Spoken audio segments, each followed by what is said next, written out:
The boy was named Daniel, and he was 14 years old and quiet in a way that made him almost invisible at school.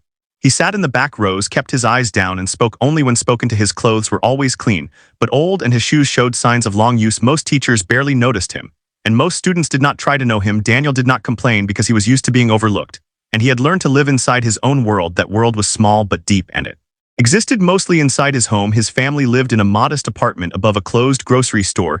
His father worked long hours as a delivery driver, and his mother cleaned offices at night. Money was always tight, but the house was filled with quiet discipline and respect. There was one thing in that home that mattered more to Daniel than anything else: an old upright piano that had once belonged to his grandfather. The piano was scratched and missing some shine, but it still worked. It stood against the living room wall, taking up more space than the family could afford. Daniel first touched its keys when he was 6 years old. No one taught him formally, and there were no lessons. He listened to old recordings on a radio and copied the sounds by ear. Night after night he practiced softly so he would not disturb his parents. Music became his escape and his voice when school felt heavy and people ignored him. He returned home and played the piano, never mocked him, and never looked away. It responded honestly to his touch and rewarded patience. Daniel never imagined anyone else hearing him play. Music was private and safe, and it stayed at home. At school, Daniel struggled with confidence. He was not bad at his studies, but he was slow to raise his hand. He feared being wrong and being laughed at. Some students noticed his silence and took advantage of it. Small jokes, whispers, and laughter followed him in the hallways. He endured it quietly, hoping each day would pass without attention. The principal of the school was a man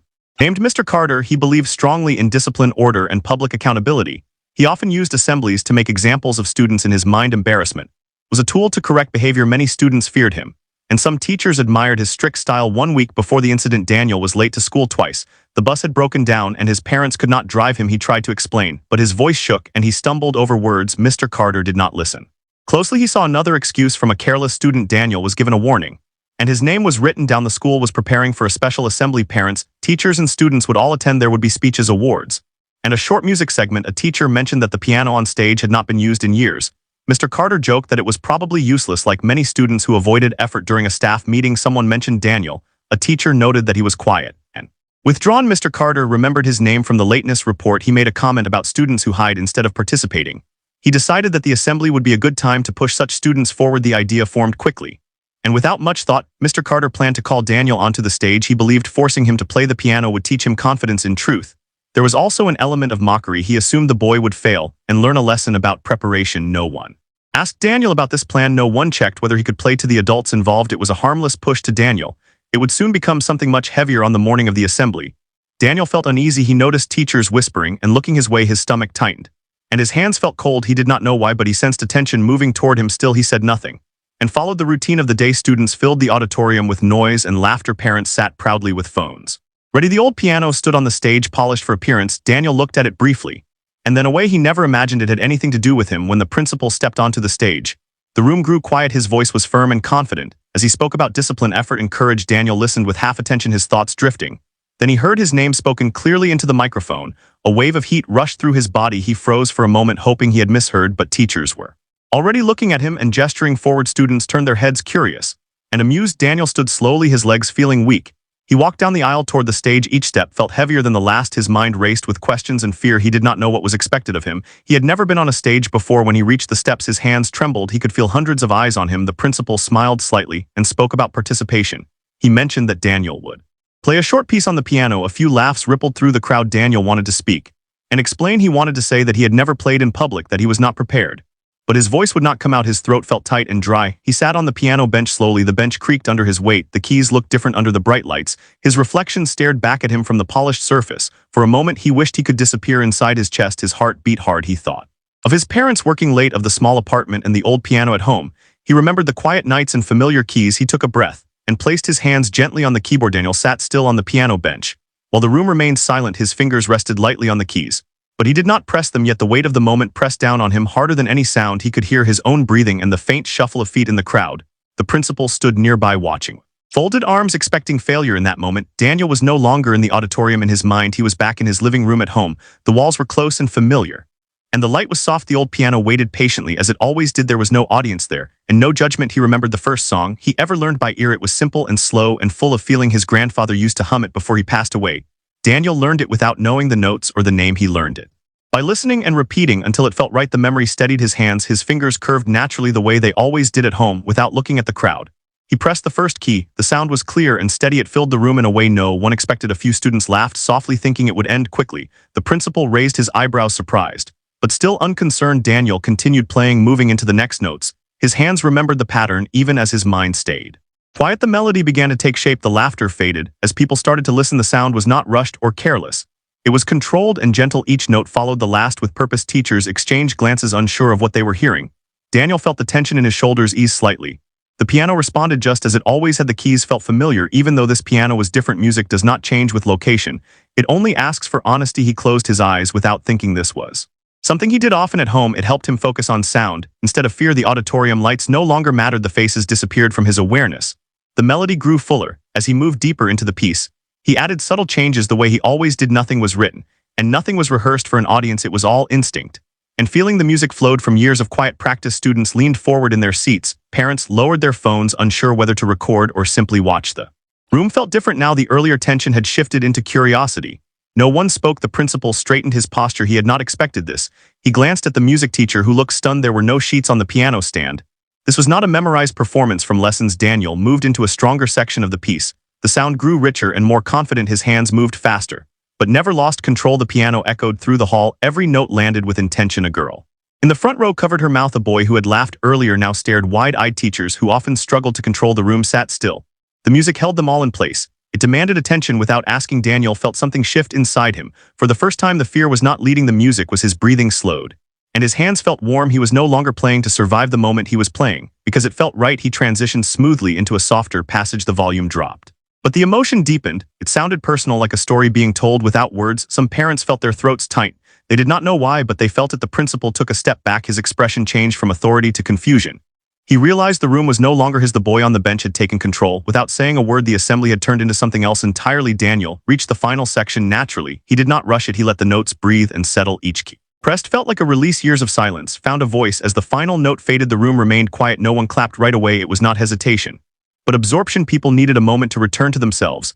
The silence was heavy and respectful. Daniel opened his eyes slowly. He saw faces looking back at him differently. There was no laughter now, only surprise, and something close to awe. His hands rested still on the keys. Then someone stood and clapped. It was a teacher near the back. The sound broke the spell. Others followed quickly. Applause filled the auditorium. It grew louder and stronger. Students stood, and parents joined them. The sound washed over Daniel like a wave. He felt it in his chest. He stood slowly, unsure of what to do. His legs trembled, but he stayed upright. The applause did not stop. Some people cheered, others wiped their eyes. The principal approached him slowly. The confident smile was gone. He looked at Daniel with something closer to humility. He placed a hand on the piano edge, nodded. There were no words. Daniel stepped away from the bench. A teacher guided him off the stage gently. As he walked back down the aisle, the clapping continued. Students moved aside to let him pass. Some whispered his name with respect. When he returned to his seat, his heart still raced. His palms were damp, and his face warm, but the fear was gone. In its place was a quiet disbelief. He had done it without planning. The rest of the assembly passed in a blur. Speeches continued, and awards were given, but the energy had changed. People were distracted and thoughtful. Something real had happened. Daniel sat quietly as always, but inside he felt different, not proud in a loud way, but steady and grounded, like something had finally aligned. Teachers watched him differently now. Students glanced at him with curiosity instead of mockery. The principal avoided his eyes. No one made jokes, no one laughed. When the final bell rang, Daniel walked out with the crowd. The noise returned, but it did not overwhelm him. A few students nodded at him. One whispered that he was amazing. Daniel did not know how to respond. As he stepped outside into the afternoon light, he thought of the old piano at home, of the quiet nights and patient K's. He understood now that music was not just his escape, it was his strength. Daniel returned to school the next day, expecting things to feel the same. He wore the same clothes and walked the same halls, but something had changed around him. He could feel it before anyone spoke. As he entered the building, few students looked up. Some stared longer than usual. Others whispered, but not in the way they used to. There was curiosity instead of laughter. Daniel kept his head down out of habit. In his first class, the teacher paused. When she saw him, she smiled briefly and nodded. It was a small gesture, but it caught him off guard. She had never done that before. Daniel sat down quietly, feeling unsure. During the lesson, students kept glancing his way. One boy leaned over and asked if he really played like that all the time. Daniel shrugged and said very little. He did not know how to explain. Years of quiet practice. Words felt too small for that. At lunch, he usually sat alone near the window. That day, someone asked if they could sit with him. It was a girl from his math class. She said she liked the song he played. Daniel thanked her softly. More students joined the table. They asked questions about the piano, where he learned, why he never told anyone. Daniel answered simply and honestly. He said he played at home. He said he never thought it mattered. The group listened closely. No one laughed. No one interrupted. Across the room, a few students who once teased him watched in silence. They did not approach. They did not joke. They seemed unsure of how to act now. Daniel noticed, but did not react. The afternoon passed slowly. Teachers called on him more often, not to embarrass him, But to include him, Daniel answered when he could. His voice was still quiet, but it did not shake. After school, he walked home alone as usual. Street felt familiar, the sky was clear. And calm, he replayed the assembly in his mind. It still felt unreal. When he reached his apartment, his mother was home early. She looked worried. Until she saw his face, he told her what happened. Slowly, she listened without interrupting. Her eyes filled with tears. She hugged him tightly. She said his grandfather would have been proud. Daniel felt his chest tighten. He had never heard her say that before. It meant more than applause. That evening, his father returned from work tired. Daniel told the story again. His father sat quietly and nodded. Then he placed a hand on Daniel's shoulder. He said music had always been in the family. Later, Daniel sat at the old piano. The keys felt warm and familiar. He played the same piece again. This time, his parents listened from the doorway. The room felt full in a new way. At school the following week, the principal called Daniel to his office. Daniel felt nervous walking down the hallway. The memory of the stage returned. Briefly, he knocked and waited. The principal invited him in and gestured to a chair. His voice was softer than before. He said he had made a mistake. He said he should have asked before putting Daniel on the spot. Daniel listened quietly. He did not know what to say. He was not angry. He was simply tired. The principal asked about his music, where he learned why he never joined school activities. Daniel explained that music was personal, that he never thought it belonged at school. The principal nodded slowly. He said the school had a music program. He asked if Daniel would consider joining. He also mentioned a scholarship opportunity. Daniel felt overwhelmed. He said he would think about it. The principal did not push. He thanked Daniel for his honesty.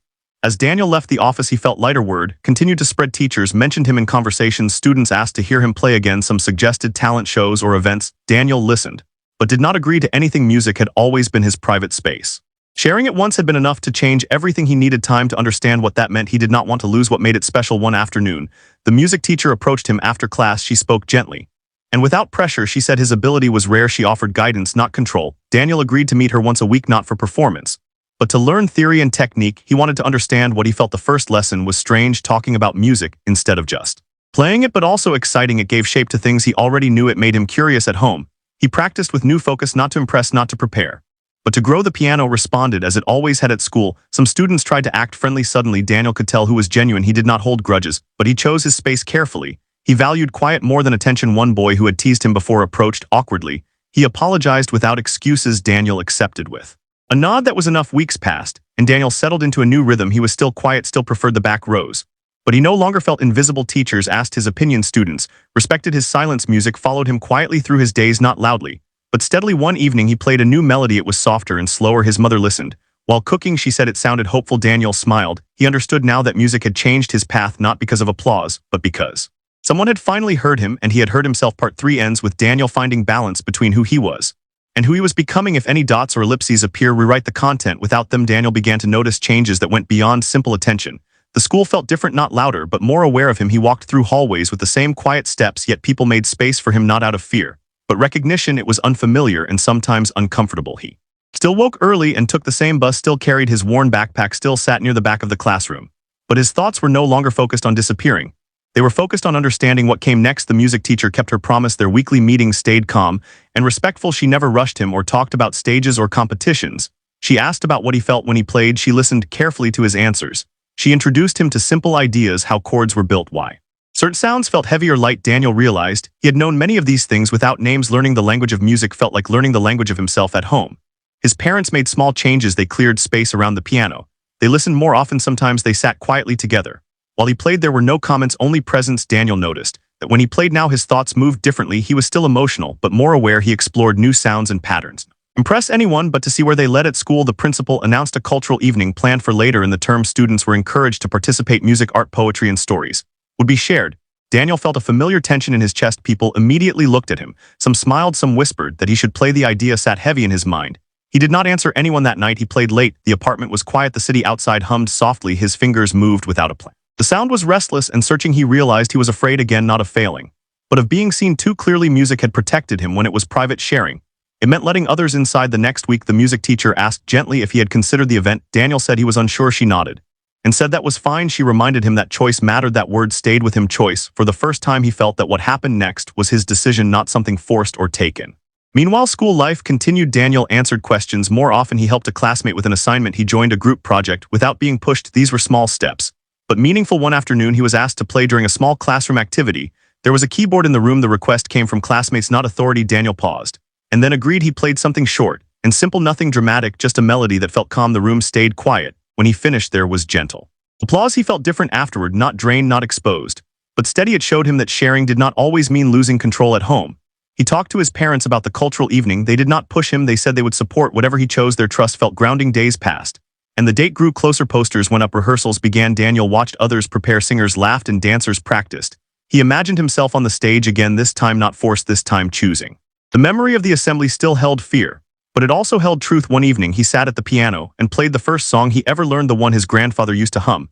It felt full circle, like a beginning and an ending at once. He stopped and sat in silence. Then he knew his answer. The next day he told the music teacher he would play not a long piece, not something impressive, just something honest. She smiled and thanked him. She asked what he needed. He said time and quiet. She understood. Preparation felt different this time. There was no pressure. He practiced, but did not overdo it. He focused on connection, not perfection. At school, rumors spread. Some expected something dramatic, others were just curious. Daniel ignored it and stayed grounded. The night of the cultural evening arrived. The auditorium filled slowly. Lights glowed softly. The piano waited on stage. Daniel sat backstage, breathing slowly. His hands were warm. His mind was clear. Fear was present, but it no longer ruled. When his turn came, he walked onto the stage calmly. There was applause, but it did not overwhelm him. He sat at the piano and adjusted the bench. He looked at the keys.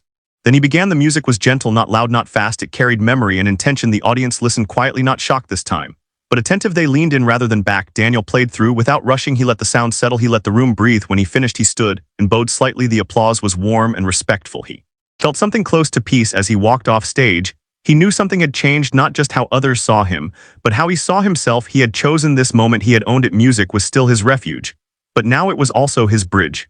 The days after the cultural evening felt calm and steady. There was no sudden attention or loud praise. Instead, there was a quiet respect that followed Daniel through the school. People greeted him naturally. Nothing felt forced. He returned to his routines without resistance, classes, homework, walks home. But inside he felt more settled than before. The fear that once lived in his chest had softened. It no longer controlled his choices. The music teacher continued meeting with him each week. They explored new pieces and styles. She introduced him to composers and different eras. Daniel listened closely and asked thoughtful questions. For the first time, he saw music as something larger than himself. A long line of voices across time, each one expressing something human. He felt connected rather than isolated. At home, his parents noticed the change. He smiled more. He spoke more openly at dinner.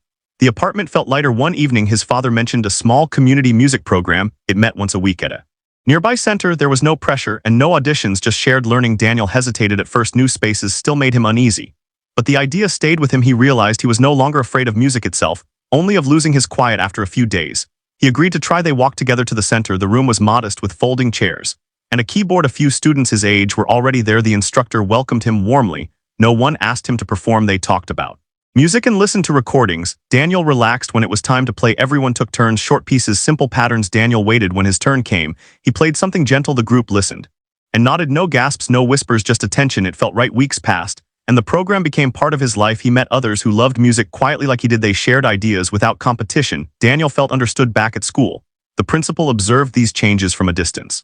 He watched Daniel interact calmly with others. He reflected on his own actions. He began changing how he addressed students. Assemblies became less about public correction, more about encouragement. Teachers noticed the shift. It changed the atmosphere. Daniel never spoke about the past incident. He did not need to. The lesson had already taken root. One afternoon, a younger student approached him shyly. The boy said he was nervous about joining band practice. Daniel listened and shared his own experience. He said, "Fear fades when you listen to yourself." The boy smiled and thanked him. Daniel felt a quiet pride, not loud or showy, just meaningful. Music continued to guide his growth, not toward fame or praise, but toward confidence and connection. He played more freely now, exploring new melodies, sometimes joyful, sometimes reflective, each one honest. Daniel understood that his strength had never been hidden. It had simply waited for the right moment. And when that moment came, he met it with truth. Part 5 ends with Daniel expanding his world gently, while staying true to his quiet nature. If any dots or ellipses appear, rewrite the content. Without them, Daniel continued to grow in ways that were not always visible from the outside. The change was steady and internal. He no longer measured his days by fear or avoidance. Instead, he measured them by presence at school. He became known not as the boy from the assembly, but as someone reliable. Teachers trusted him with small responsibilities, passing out papers, helping organize materials. He accepted these tasks calmly. Students approached him for help more often, not only with music, but with homework and quiet advice.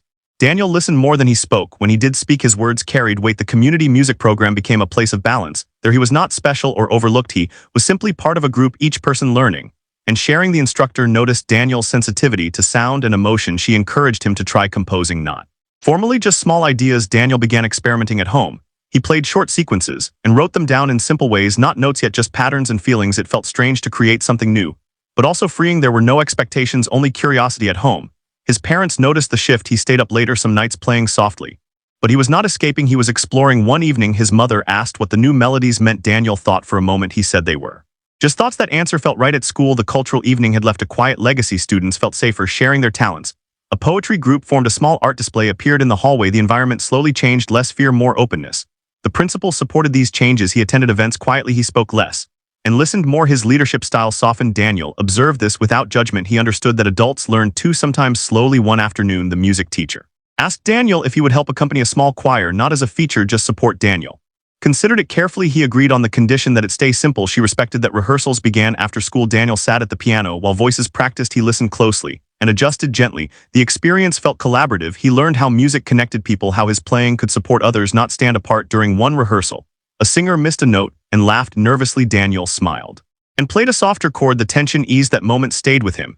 It showed him that music could comfort, not just impress. As weeks passed, he felt more rooted, less like a visitor in his own life, more like a participant. There were still hard days, moments of doubt, but they no longer defined him. At home, he talked more openly with his parents about school, about music, about future ideas. They listened with pride and care. His father mentioned the possibility of formal lessons someday. Daniel did not say no. He said maybe later. He wanted to grow slowly on his own terms. The boy who once avoided attention now understood its shape. He knew how to step toward it and how to step back. Music remained his guide, not loud, not demanding, just honest. One evening, he sat at the piano alone. The apartment was quiet. He played a new melody. It felt like acceptance of himself, of others, of the path ahead. Time moved forward gently, and Daniel moved with it. He no longer felt like he was catching up to life. He felt like he was walking alongside it. The seasons changed, and school entered a new term. New schedules, new faces, and new routines arrived. Daniel noticed that he adapted more easily than before. Change no longer unsettled him as deeply. He continued helping with the choir, not as a leader, but as support. He learned to listen to others, breathe, and pause. His playing adjusted naturally to their voices. The singers trusted him. They felt safe when he played. That trust meant more to him than applause.